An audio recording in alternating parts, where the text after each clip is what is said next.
Let's go ahead and watch this. I was done with gaming until I played Final Fantasy XIV. Alright, let's see it.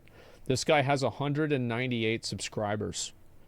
If you had asked me 5 years ago about what I thought of the MMORPG genre, I would have laughed hysterically. And then bawled my eyes out. All hope was gone in that scene to me. They're all paid to win. It's 100 hours of work for 2 hours of fun. They become like working a second, third, fourth, fifth job. It's called massively multiplayer online, but there's hardly any fucking multiplayer. You see more bots and chats and players. I could have went on forever. So basically what this guy's saying is that before he started playing Final Fantasy, he was playing Lost Ark. Okay, that makes sense. But you get my point. So how did Final Fantasy manage to undo these thoughts that I and many players had and give us hope again? How is it still growing in player base according to Google Trends, the most accurate source, despite many claims that the genre is still dying as a whole? To try and answer these questions, let me take 60 seconds of your time to give you a brief history of my personal experience with the MMORPG genre. Okay. The first time and only time I ever gave an MMO a proper try was 9 years ago. A game called Vindictus. The idea of watching your character grow... Did they lift the intro of Overlord from this?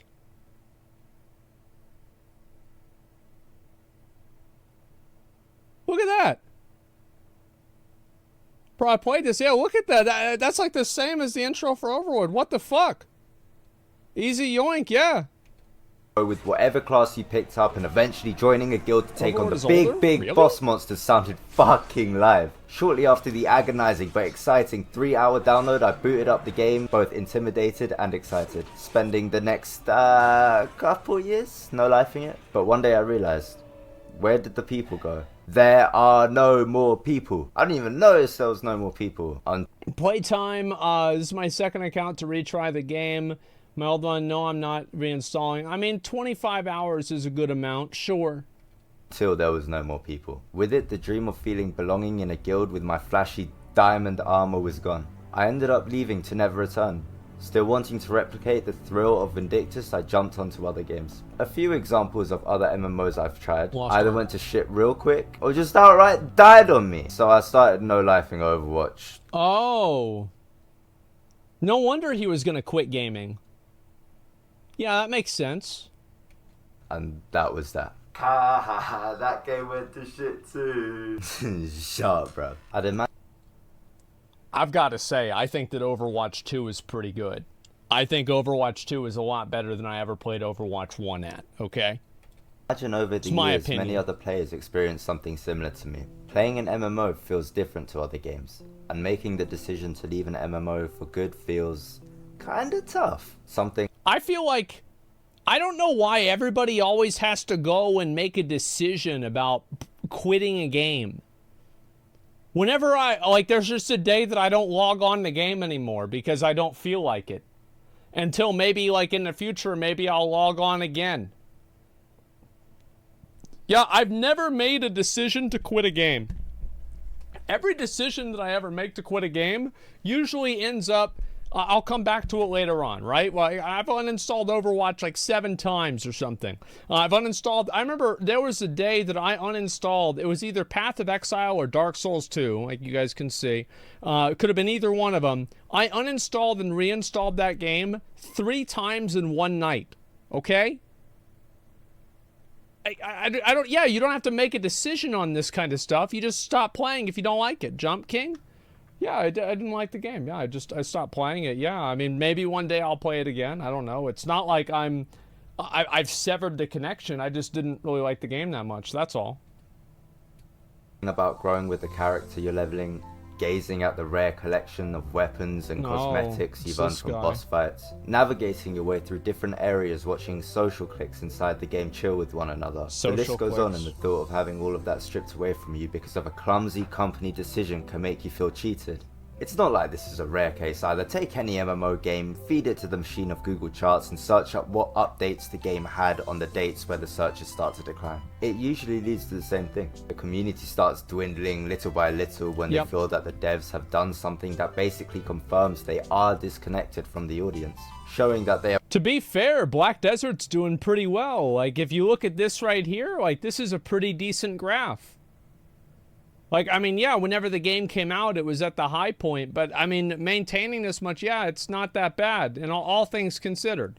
Primarily focused on milking the game until it's done. Some games didn't even get out of development before being scrapped, and for a very understandable reason too. I'm no game creator, but making an MMO looks a lot more risky and daunting, as there are a lot more moving parts and a smaller player base than one of the more popular genres. Oh yeah, to put in all that work and stress just to realize your game isn't making as much money as you like, of course at least a little panic is gonna set in and you'll scramble for some sort of short-term gain. The problem with this at the same time is, why should someone risk putting in more sweat and tears than fun if eventually the mechanics of the game and cash shop is just gonna turn against them? And if you're on the social side of gaming, why risk investing in a game that others won't have the patience or interest for? I think that's definitely true for a lot of people. Personally, I've tried to, with every game recently, I've tried to just enjoy what I'm doing as I am playing the game in the moment, and stop trying to think about making a lifelong commitment to playing something. Because I feel like whenever I do that, I end up being more frustrated and mad. I also think that every time this happens, it reinforces in your head just a little bit more that this genre is going into a fight. It's like, for example, I played BDO for like a month for 16 hours a day, every single day, and then I quit the game. I really had fun in that month. That was a great fucking month, man. I was so happy. I met friends. I made my own guild. We had our own guild. I joined another guild. It was great. Yeah, I don't have any bad thoughts. And it's like, yeah, the game had some like stupid fucking pay-to-win shit, but who cares? I'm just playing it. It's whatever. Play BDO again, please? Yeah, maybe one day I will. We'll see what happens, okay? And that's with every game genre out there. It's more enticing to get into a game where you just click the start match button and have fun instantly, rather than building up a whole new 50-hour shabam just to see if another MMO is for you. And this was the case for me, and I'd imagine many others. I've always been keeping my eye on the MMO genre, and even logged onto a few for a little while. However, one game fully crept by me, I don't even know how. A game I never paid attention to until a few months ago. Okay. Final Fantasy FFXIV! After watching some videos about the game, I got curious and bought a month's subscription. I didn't know there was a free trial. I make an edgy aura and launch. After playing through the opening, my first walk through the city was mad. Instantly seeing players with wildly different armor and glowing weapons hustling and... I do think that like Final Fantasy does a really good job of making the cities look populated with other players. Which is like, it's a very small thing, but it's super important, because whenever you go to a main city and there's like 6 people sitting around, it's like you're not playing an MMO, man. This shit's dead. But whenever you go to Final Fantasy, especially at the fucking the lower docks at fucking, like, what was it called? Lisa Lamasa, whatever the fuck it was. I don't even remember what it actually is. There was a bunch of fucking people there, and they were there all the time. Bustling from the main streets to the more obscure areas of Uldar revived the same distinct feeling I got when booting up Vindictus 9 years ago. It could have well been that nostalgic feeling mixed with the decade-long thought that I'd never relive it again, you know, until now, which might be the reason I'm bum-licking this game so hard right now, but to me there's so much the devs have done right, which shows in the game and reflects in the community. What's that? 99% of the time. Final Fantasy sends a good message. That you don't have to sell your soul just to play an MMORPG. I liked how whenever you did these fights in the while you were leveling, you could get knocked off the edge. Like, you actually could get got by this boss. So, like, putting you in there and having you play with other real people throughout the story, I think is super cool, because that's what WoW used to do. Is that WoW had, you know, you'd go through dead mines and you'd meet players through dead mines and you'd get used to playing with other people. And it's like very easy. There's like very low risk with it. There's nothing that's really going to go wrong, probably. And it eases people into the idea of interacting with other players. And there are challenges that you have to overcome. Otherwise, you miss out on content, or you come back and you're looking at like 12 fucking Rubik's cubes. I can choose my own hours when I want to play, as the devs made it, so I don't feel like I have to rush to endgame to have fun. I can't lie, that's exactly what I did at the start. I spammed through the story, clicked through every dialogue box there was, closed all them fucking pop-ups. If I wasn't streaming and voice acting for fun, yeah, I wouldn't read shit, man. Wait, what's that? Yes, I do stream. Twitch is in the description. I regret doing that. I think that it's very true that reading dialogues and playing through the game and actually not just clicking through everything super fast, I think it helps you understand and appreciate the game more. As the cutscenes were enough to keep me up to date, and by the end of the whole story I wish I got more attached from the beginning, so some parts of the story could hit harder. Every cutscene that would happen and I'd watch would convince me a little bit more that Square Enix is actually putting effort into this game. I believed every I feel like the main cutscene, there were 2 cutscenes in the game that I thought were really badass. Like, there were some other ones that were okay.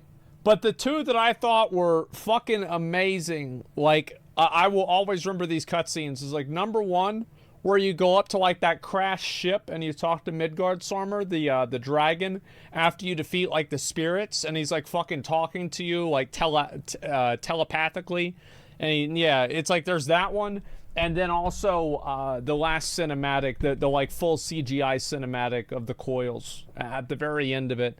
Like, those 2, like, the fact that they fucking hid that. Because it's like, you think about how much of a big dick decision that is to hide a full CGI cinematic behind completing an entire raid. That is so fucking cool, man. Because especially, like, I think the coils one is... That's the best one, right?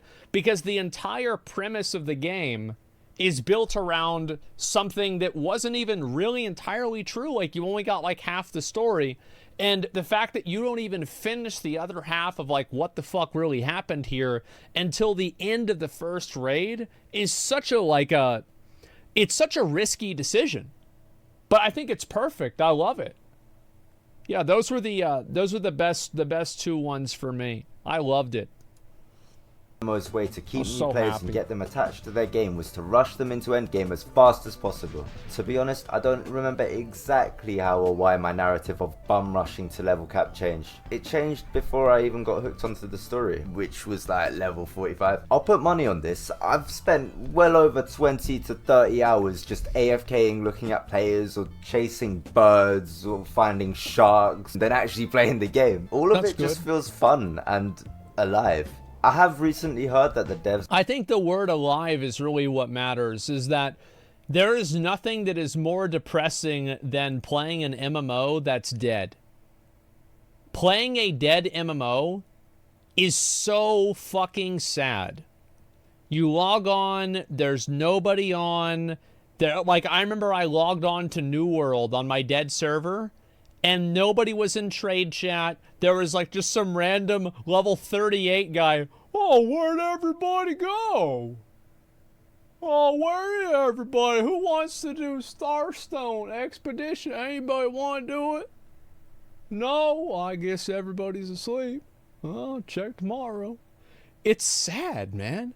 It's actually fucking sad. Tower of Fantasy feels like that now. The reason why Tower of Fantasy feels like that is because the developers that make Tower of Fantasy have no fucking idea what they're doing. Imagine you have a game that is basically Sword Art Online. The combat is relatively good.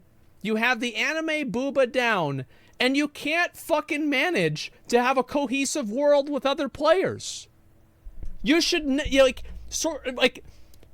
Tower Fantasy should be way more popular, and the only reason why it's not is because the developers have no fucking idea how to make an MMO. It has so much potential, they can't get it right. Yeah, Anime Booba didn't save it. Well, the game's doing fine, okay? Like, I see, like, every day Tower of Fantasy comes out with some stupid fucking tweet about something, and it gets, like, thousands of likes. Well, people like the game. Made some pretty stupid updates recently. very recently. However, apart from this and the horrific initial launch back in the day, which people have told me about, there doesn't seem to be anything like crazy significantly bad about the game. It gave me, and I'd imagine a lot of newer players, trust to actually invest time. I think the only thing that, if I could change one thing about Final Fantasy, I would make it to where the combat, if you hit a button, it happens instantaneously. Because I feel like playing Final Fantasy XIV, the combat feels like playing classic WoW with spell batching. And I don't like it. That is the one thing about it that I would change if I could. I'm in this game. If I had two changes, the second one would be transmog. Take the WoW transmog system, fucking steal it.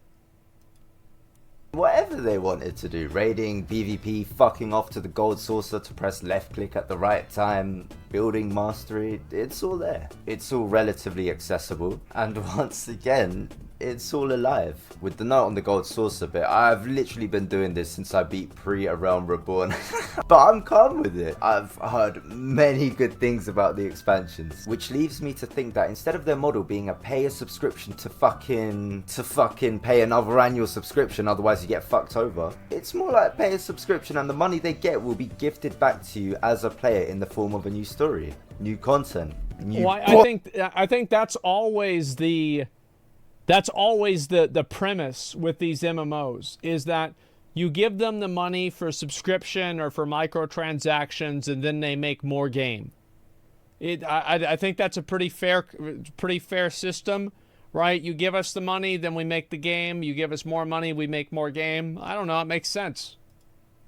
Yeah. I feel like I'm being cradled in Square Enix's arms rather than having to chase their coattails whenever I'm not working or sleeping. Otherwise, bang! I have to buy fake gold in the black market because upgrading armor sometimes destroys the whole set completely, and doing raids takes too much time. He's talking about BDO. So I buy 1,000,000 gold and fucking cash shop guarantee upgrade items for only a new patch to come out, because of course they come out every 3 weeks with some new godlike stats armor bullshit. Well, you think about where they get the money to do patches every 3 weeks. I wonder how that happens. He's talking about Vindictus? Really? Oh. Well, you could destroy your shit in BDO too. I just assumed he was talking about BDO, but yeah, maybe it's like that too. Vindictus did that too? I see. That wasn't BDO. Okay. Thank you. It was also BDO. Thank you for not being like this. And that's why people want to join into an MMO that has an uncountable amount of veterans still. In a normal... This is another small thing I would like, is if they could increase the range of character culling. Like, you could see more and more people. I think that would be nice. Situation, I feel like this would be intimidating as Draw fuck, distance, and yes, you'd would be assume very all nice. of them to be whales. I have to give credit where credit's due though. Final Fantasy isn't the only game with a good community. There are many games out there with a great community. Like a,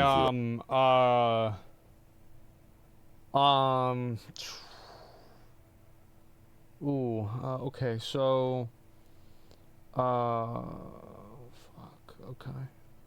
Anyway. Put any good adjective in front of the word community, it's there in that game. But don't get me wrong, bro. That's like, what, maybe like 20% if I'm being nice. Yeah, the other 80%, man, you might as well be on 4chan. How do you get the mount? How do you get that one? That's a new one. I don't know what that is. It's a store. Fuck, it's a store. At that point, right? Yeah, especially if you're playing competitive games. Oh, where can I get, you know, like the Spriggan cap? At the end of this video, I want to. Is there one on Amazon that I can buy? A real one? Fuck that, man. Speaking of the community, they are very helpful in this game as well, and I think you don't so. get flamed for fucking up in dungeons and trials. I can't say the same for raids, as I haven't unlocked a single raid yet. Here's me not having my tank stance on, which is like the main point of a tank. So the boss targets another party member and they simply remind me. Every Discord and Reddit post I made asking for help about the game was answered. I probably didn't need to ask. Again, the reason why people are more friendly in the game, one of the big reasons is, well, there's two reasons. Number one, if you're mean, you get banned. And number two, there's not a punishment whenever you fail. So, like, you don't have to waste a lot of time. You don't have to use a lot of consumables. You don't have to run back and clear trash again. You don't lose your gear. And so, the less punishment that you have, the worse. Sorry, the not as bad. What's a good way to say this? The better losing feels. And if people feel really bad about losing, they're going to be super toxic. But if people don't really care because it's like, oh, we just go try it again, it doesn't really matter. It's whatever. In the first place, had I just... Yeah, you don't waste as much time. And a good 99% of my encounters with people in game have been really friendly. Little thank you note to the player wearing a cat onesie for giving me a million gil and a monkey minion, by the way. What the fuck? There are also guilds in this game, or free companies as they're officially called. I heard joining a free company in this game is like joining a friend group. And from my personal experience, it is. There are in-game events held by the leader every week, along with glamour competitions. I got invited to an FC, and it was the one that I went to the wedding, their wedding. I think it's Sea Lions FC. I don't remember exactly whose it was. And I remember they were talking about some shit in the guild chat, and then they asked me, they're like, can you take guild chat off your thing? Because people are messaging us about it. It's pretty fucking funny. And for the most part, it entices people to talk. It certainly did for me. I am nowhere near endgame. I'm not even halfway to endgame. And the fact that I can do all this in the main hatch is incredible. I hear about people that play this game, and it's like, yeah, I played the game consistently for like 2.5 years, and you're not caught up with the story, and you don't have a max level character. What the fuck are you doing? Like, what are you doing? Like, what? Just finish the game. Like, beat the game. Like, why aren't you gonna beat the game? Like, what the fuck is this? Like, fun? Like, what do you mean fun? How can you have fun if you're not max level? What the hell's wrong with you? I don't understand it. Many games past the 100-hour mark, and maybe past the 100-hour mark I'll still be in the honeymoon phase. I'm not sure when the honeymoon phase ends, but I'm almost at 100 hours of Final Fantasy, and all I can... It ends at about floor 140 of the Tower of the Dead. 142 to be specific. Is that feeling I had with Vindictus is still going strong. So to summarize up this video, the community, the solo, the RP, the raids, the trials, the explore, building mastery, the story, but most importantly, me. No, the devs have made this game feel so free and diverse. The fact that I've been accepted into free companies that just let in casual or new players and lets me take part in certain events makes me feel like I can live and breathe and talk about Final Fantasy all the time, in and outside of the game. Yeah, I know that's what Let's Players do. They talk about it all the time in my chat, regardless of what game I'm playing. No, I'm fully fucking aware of that, man. Oh, shit. It sounds like I'm addicted. Fuck! If you enjoyed this video, please make sure to like and subscribe. I think this is roughly going to be my new video format for YouTube, so you won't want to miss out. This is actually my first video doing something like this, so if you have any feedback, that would be really appreciated. But anyway, bye-bye. That's a good video. I liked it. I just randomly saw it on my my recommended, and I figured, you know what? I'll go ahead and I'll watch it. We'll see what it is. Yeah, it was nice. I'm a necromancer. You ever need help Toss of the Dead? Hit me up.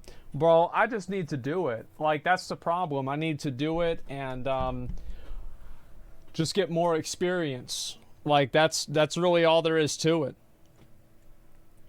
Be honest, got bored of Final Fantasy, but jump on for the MSQ. Well, that's fine. I mean, like, listen, like, every game is going to get boring if you play it too much. Elden Ring gets boring if you play it too much. Dark Souls 1 gets boring if you play it too much. Final Fantasy gets boring if you play it too much.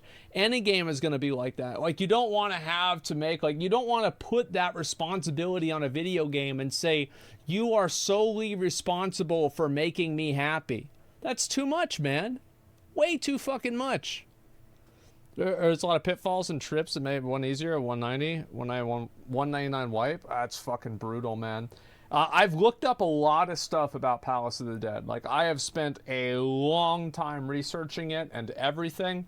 I probably remember about like 80% of it or so. So going back and doing it again, I'll probably have a couple of fuck ups, but other than that, I can probably start working at it again. It's your video. What's this here? Oh yeah, that bullshit. Yeah, for sure. Does WoW ever get boring to you? Fuck yeah, it does. Every game does. I'm not worried about it. Yeah, did you ever watch the killing experience? Yeah, I did. I think this is a nice video. Obviously, a lot of times, never people like this guy. He's a brand new YouTube content creator. He's got 198 subscribers now. It's 199. I hope he makes more videos like this. And just in general, this is actually really well put together and really well edited for somebody who is very new to YouTube. So if you like the video, if you like this type of content, make sure to give him a sub, give him a like, etc.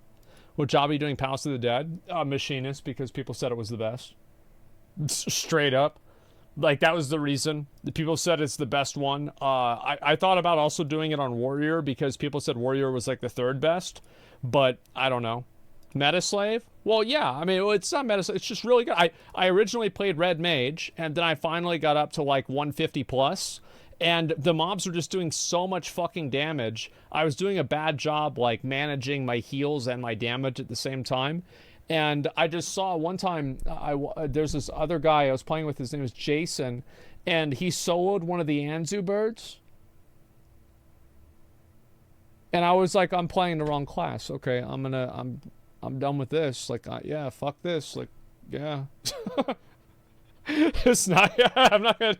I've been playing the wrong class all along.